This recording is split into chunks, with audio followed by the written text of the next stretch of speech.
So hello guys welcome back my channel. आजको यो भिडियोमा हामी यो भाइको रिजल्ट हेर्न जाँदैछौँ स्कुलमा। स्कुल पनि नजिकै छ, हल्का अगाडि हिँडेर जाँदाखेरि 2 पाइलामा पुग्ने खालको। ओइ भाइ, मुटु कस्तो भइरहेछ? पास हुन्छ कि फेल हुन्छ भन् त? हाम्रो अडियन्सहरुलाई केही पिर छैन, पास भए पनि फेल भए पनि बाख्रा चलाउने हो, जिन्दगी बिताउने हो। हाम्रो भाइको सोच हेर्नुहोस्, बाख्रा चलाउने जिन्दगी चलाउने रे। गफ गर्दा गर्दा स्कुलमा आइसकेछौँ। स्कुलमा त विद्यार्थीहरू हेर्दा त कोही पनि छैन, टिचरहरू पनि त एउटा छैन। स्कुलको के हो यो पारा। सो गाइस, हामीहरू स्कुल गेट अगाडि आइसकेको छौँ अफिसमा। अफिसमा यहाँ पाली अङ्कल हुनुहुन्छ, रिजल्ट मागेको ल्याउँदै हुनुहुन्छ। अब रिजल्ट हेर्नेछ यो भाइको।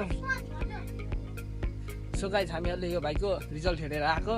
म पास भएछु, त्यसैले लड्डु खुवाउँछु। अब यत्रो यत्रो अब पास भनेको त्यही हो, 100मा 20% आएको रहेछ।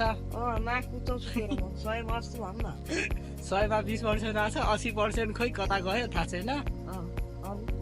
पुरै फर्स्टै भाषा हाम्रो भाइ। अब लड्डु खुवाउने भयो। त्यहाँनिर पाले अङ्कलले रिजल्टको पेपर हेराउनु दिएन, भिडियो बनाउनु दिएन। अब त्यसको पनि भिडियो बनाउँथे।